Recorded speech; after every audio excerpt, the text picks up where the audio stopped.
at Alton Park, but he's looking to have a better time here, qualifying as he has on the front row. But obviously, qualifying's one thing, race is another, especially in a 10-lap race as the revs rise. Who's going to get the jump? Who's going to do the whole shot? And away we go. The lights are out. Second on the grid, screams that clutch, and away goes James Dutton. I tell you what, he's made a cracking start there. I think the other two on the front row have gone with him, though. Matt Pallett might be there in second. I think it could be Zach Weston in third. But James Dutton has screamed off the line there. That's absolutely brilliant stuff from him. Leading Clubman coming into this was Sam Hurst. Let's have a look at James Dutton. Yeah, he hasn't been on the podium this year, so he'll be desperately looking for a medal to take home. And who knows, maybe this could be the beginning of getting his name onto the Milano Trophy, because that by the end of the year is still far from settled. But that's an argument to have back in November as Dutton leads the way into Agostini's. What he wants now is for those guys behind him to start arguing with each other, scrapping with each other, and maybe costing each other a bit of time. What do you reckon there, Rick? Well, it's always good to watch the axe murderers, as we used to like to call them. The Mini Twins will take that title any day of the week now, mate. Yeah, the original axe murderers were the 350 Marlborough Challenge boys. They were indeed, yes. But yeah, it's always good to watch these guys, because there'll be a scrap all the way down the field.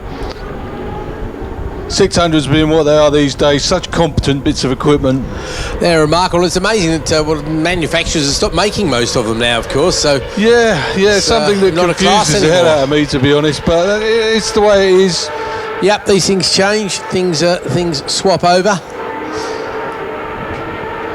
Yes, I mean, if bike racing was anything to do with the bike market in general, we'd be seeing a load of 1300 BMW GSs out there battling, and nobody wants to see that really, because they'll all be exploding all over the places they do on the road. Boxer Cup, yeah. Well, your old mate Paul Hogan was a bit handy on a boxer, a classic boxer as well, you know. Yeah, exactly. And who else raced in the box? Oh, Tony McBride, of course, downstairs. Oh, yeah, okay. He's got his old Boxer Cup bike on the road these days. Nice. Right, over the line we go there. Oh, side-by-side stuff. Taking the lead was Joey Lambert, but Dutton gets him on the line there by a fraction of a second. By a fraction, I'm talking a single tenth of a second. Matt Pallett just behind them, so top three covered by 0.15 of a second. Michael Mills there in fourth place. Then it's Zach Weston losing a couple of places. Sam Hurst makes up one. Henry Ross loses a couple. Tustin, Cunningham, Forrest makes up three. Everton, Bloomfield, Dickinson goes back by three. Also making up ground are Povar, Kershaw and Beehall. Beehall make up 6 places on the opening lap as Doolan and Anderson go backwards. Up into Agostini's we go once again, and that is Dutton still out in front, being chased very hard indeed by Lambden and Pallett, I think in that order, unless there was a bit of a change. No, that is Pallett there in third on the green bike. I can spot that from this distance, so I'm thinking that's Mills and Weston behind. Weston on the NW Racing bike. Is that him in fourth? Can't quite tell. That's where I need Zach. He'd be able to spot his own son from this distance, I reckon. But looks like a breakaway group of 5 at the front there, doesn't it, Rick? Yeah, looking close to the front with those 5. As they disappear out onto the back straight, now we'll see who's got the horsepower. Well, you'd hope it's all pretty even Stevens as far as the ponies go. Yeah, it looks like they got out the best first and third, which would be Dutton and Pallett. Yeah, I think Pallett was working the slipstream nicely on Lambden there, so reasonably confident that it almost looked like Lambden had missed a gear or something like that briefly. As you said earlier, I had to think from what you said earlier about the power bikes and the slipstream not being so much, and you are right, it's not so much on the power bike, but like the smaller capacity bikes, this slipstream, as we've just seen, look at that, they're 2 abreast into the chicane. Oh, this is going to be a fight all the way to the line. And this is 10 laps.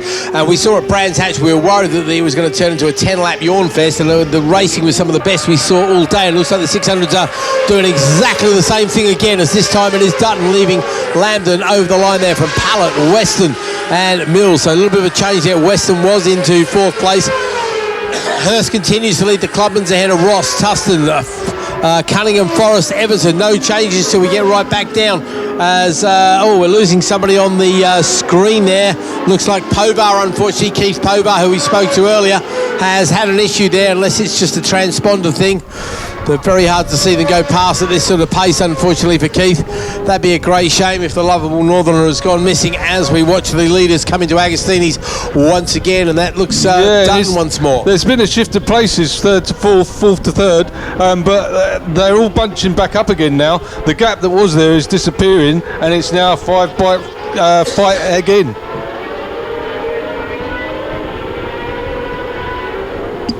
It does look like we lost Pobar, unfortunately. Also, Rybicki's gone missing as well. I didn't hear anything on the radio, so I'm not quite sure what's happened. Oh, hang on.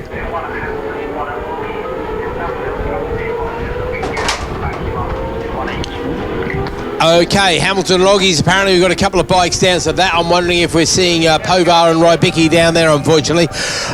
Don't see any great rushing around of Marshall, so hopefully both the riders are up and okay, but unfortunately it looks like that long drive from Manchester has been all for nothing, unfortunately, for Keith Pobar. Hopefully nothing too major, and we'll be seeing him back in action tomorrow as the leaders make their way up to the bomb hole once again, so they're going to be appearing before us at Pobar.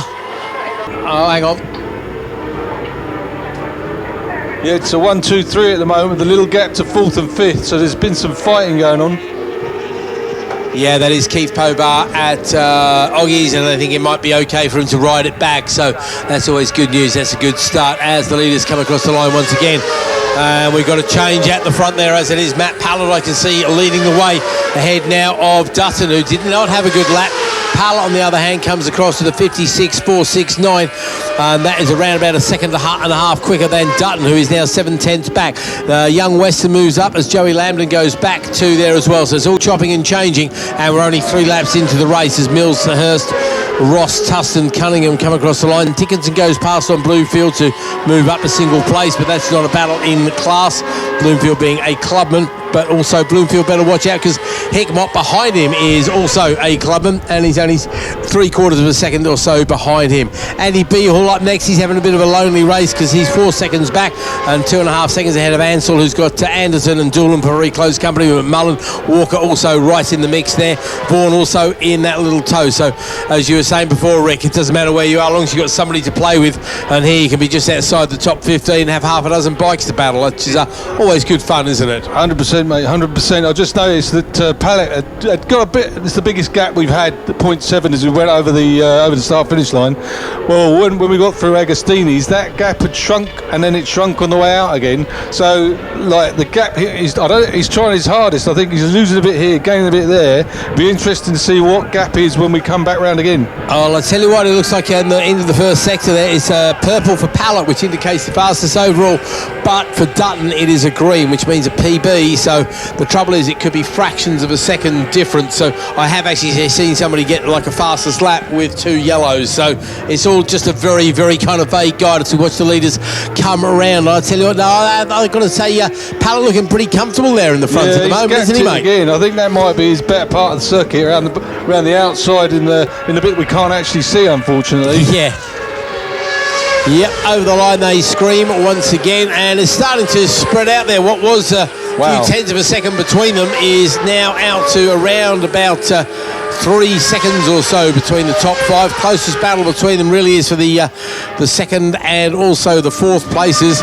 Certainly Weston has got his eyes on the prize as far as Dutton goes. Dutton would love to get a medal, though. Hasn't had one this year. And he's normally a kind of just outside, inside the top 10 runner.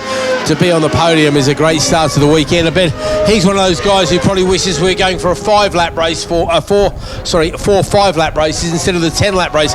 So tell me, Rick, a double-length race, that's got to be hard work around here in this heat, hasn't it? Oh yeah, mate. The hotter it gets, the harder it is. You know, it's just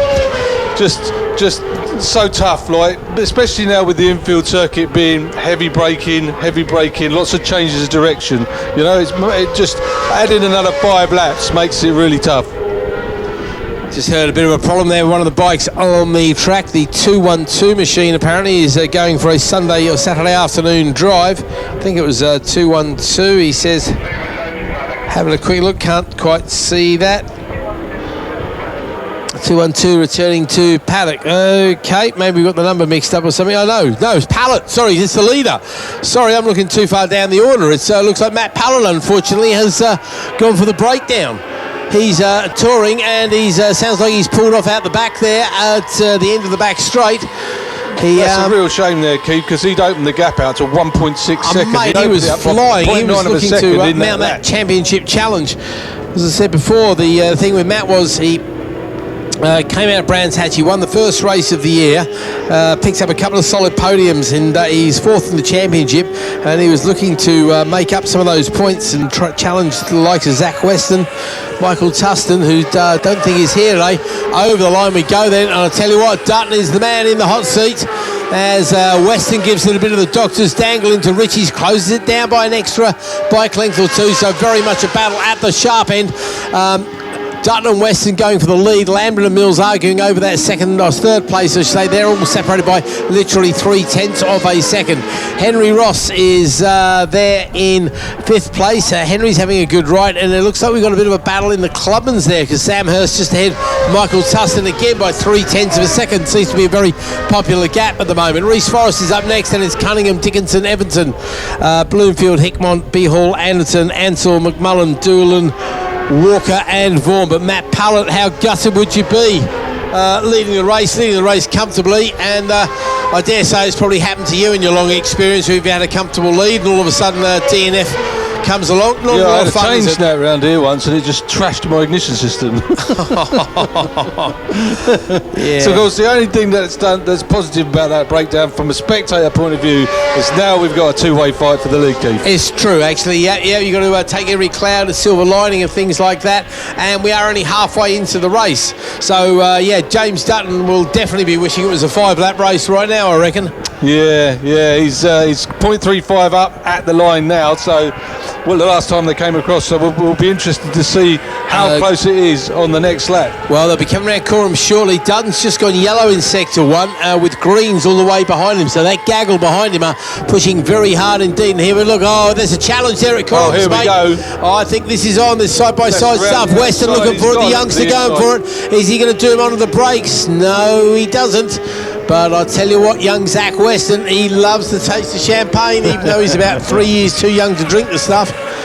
Hey-ho, don't knock it. He's got a gap in this championship, and he'd like to extend that gap as they come across the line, though. Dutton, he's got his eyes on that prize, mate. He's never had a gold medal, I don't think, so he'll be an absolutely delighted winner if he can make this one.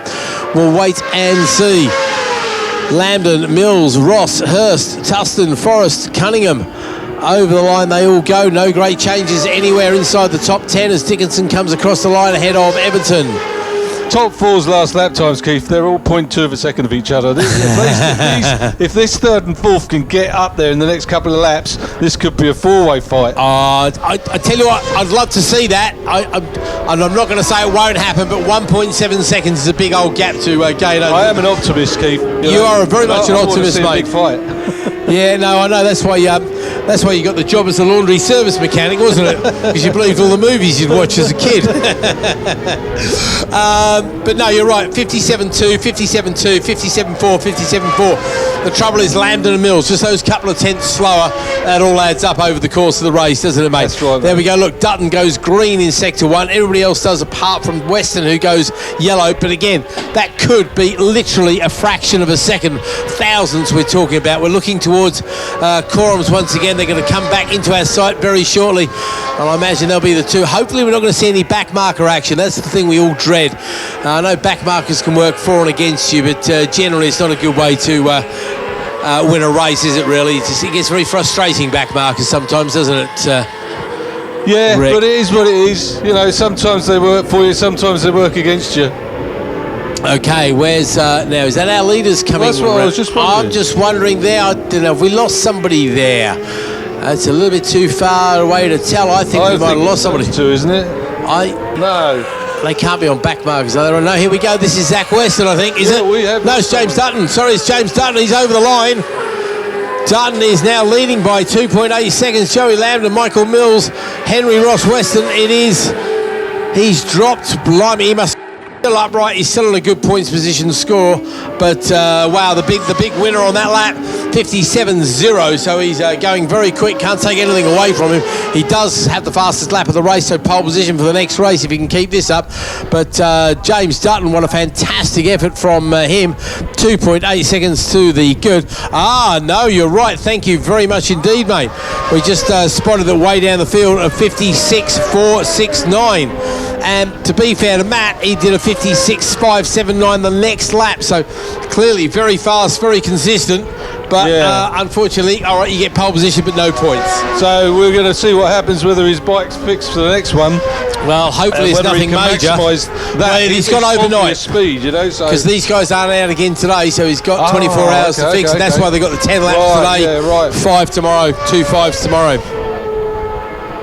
So Dutton there goes double green, gives him the second fastest lap of the race. I think nobody else has been into the 57.0s apart, as Rick just pointed out to me, Matt Pallett there.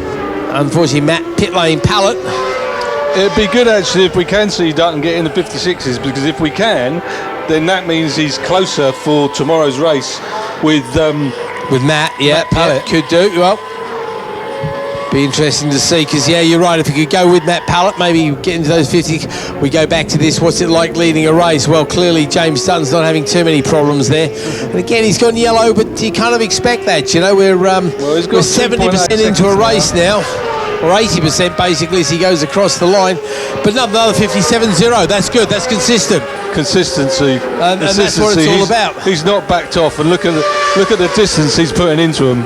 And the guys behind him, 58 fighting. One apiece. Yeah, they're fighting. So, they're arguing with each other. They're doing the same lap times as each other, because back behind them, Henry Ross is in the 57s. Looks like Zach Weston, 58. PB for Sam Hurst that time with a 58.233 for the leading Clubman rider there, ahead of Michael Tustin and Reece Forrest. That's actually quite a good battle. We've not really been paying attention to that because we're concentrating on the lead, but if we have a look for that battle for 6th place, that's a battle for the lead in the Clubman Championship between Sam Hurst and Michael Tustin. It's great to see a PB at this stage of a race. Yeah, no, that's no drop good off. stuff. It means you're continually improving. Yep. I mean, the one for me, I love it on the MotoGP when they show particularly Marquez's lap times for the whole 20-odd laps within a tenth of each other every single time. It's just mental how consistent those guys are. The variations in track, in challenges, in tyres and everything else. But, 38.1, 38.1, 38.1, 38.1.5. Yeah, just every time. Machines, aren't they? Oh, absolute robots, they really are. Okay, so last lap flag will be going out very shortly there for James Dutton. Look, he's gone fastest, PB. He's got a purple in sector 1 for James Dutton. So let's see if anybody else. So there's still some speed to be found there. Sam Hurst, no, he's yellow, but behind him, Michael Tustin is going quicker now. Michael was only 0.3 of a second behind. Going to try and pick that little battle up, actually, because it's going to be a battle on the last lap for the lead in the Clubman's race here very shortly indeed. They're going to be super close when they come round Corums, I think, because they were separated by fractions, and it looks like Michael's got a little bit quicker, I'm imagining. Waiting for Dutton to come across the line. Bit of chatter on the radio. I'll try and pick that up as the last lap flag does indeed go out to Dutton. And he's got a 56ers. There we go. Right, let's have a look at this other battle here, mate. There we go. There's Weston. That's Hurst. No, Hurst has got to go. No, Tustin's gone past on Hurst. He did find the time there. He goes PB, 57.114. Wow. He's given himself a front row position unless somebody improves on the last lap. But you're right, Dutton has just shown he's capable of taking the fight to Pallett. Yeah. All he's got to do now is to produce those times a little bit earlier in the race. Yeah, because that is 0.2 off of the actual fastest lap of the race. So race tomorrow looks good for a good showdown. Yeah, absolutely. And the other guys in the low 57s there, everybody will... and that jump up there to 57.1 from Tustin, that's amazing at this point in the race. That is fantastic, and it's Sam Hurst to be looking for an answer to that. But look at the gap he pulled as well, because Sam must have had a wobble somewhere. 58.6 for him, so he's half a second or so away from his best. But I tell you what, it was Tustin putting in the time there. Absolutely flew. Brilliant stuff from him. But James Dutton looking to score. I'm pretty sure this is his first win, certainly this year. First medal this year. Well, if you're going to pick up a medal, it might as well be a gold one, that's for sure. Too right. And no, what a fantastic effort from James Dutton. Clearly a bit of racing blood in the family there. See if he can do another 56 to back that up. Doesn't really matter. He's got a 5-second gap over Joey Lambton. What he's got to do is not lose it on the last lap. Keep it consistent, keep it going fast, keep it pointing in the right direction, not do anything silly, not outbrake himself, not hit the power too early, nothing to think about really. Just bring it home in one piece, which hopefully he'll be doing very shortly indeed, as James Dutton looks to line it up, come up the front straight. The checkered flag is going to be prepared very shortly in the box down there, as the last lap flag gets shown to the last few runners and riders. And here's the checkered flag. Here's what's going to be a very happy James Dutton. Comes across the line. I think that's a more of a, did I win the race? Did I really win the race kind of reaction? Not sure. Oh, second place. Look at that battle. Mills, Ross, Lambton. Wow, how close do you like it? All of a sudden that came alive. At the end they were separated by less than 0.18 of a second, and it is Michael Mills who pips Henry Ross, Joey Lambton. Zach Weston finishes in 5th place after a solid recovery there. Michael Tustin does indeed win the Clubman battle ahead of Sam Hurst. Reece Boris just beats Cunningham across the line again by fractions of a second there. Kai Dickinson up next. Then it should be Elijah Everton coming out just outside the top 10 there. The 4th place of the Clubmans is Paul Bloomfield, then it's Aaron Hickmont not too far behind him. Addy Beehall in the top 14, and rounding out your top 15 overall, Clubman and class coordinator Jake Anderton. Okay guys, fantastic stuff, really good racing there, and big congratulations to James Dutton. That was an absolutely amazing performance from him, and fair play. Take the hat off to the man. Never know, we might be seeing the name Dutton on the mighty Milano once again. There's not too many people who've seen even their surname on the Milano more than once. Okay. Good action there. As we move on to some 3-wheeled action, so all good stuff.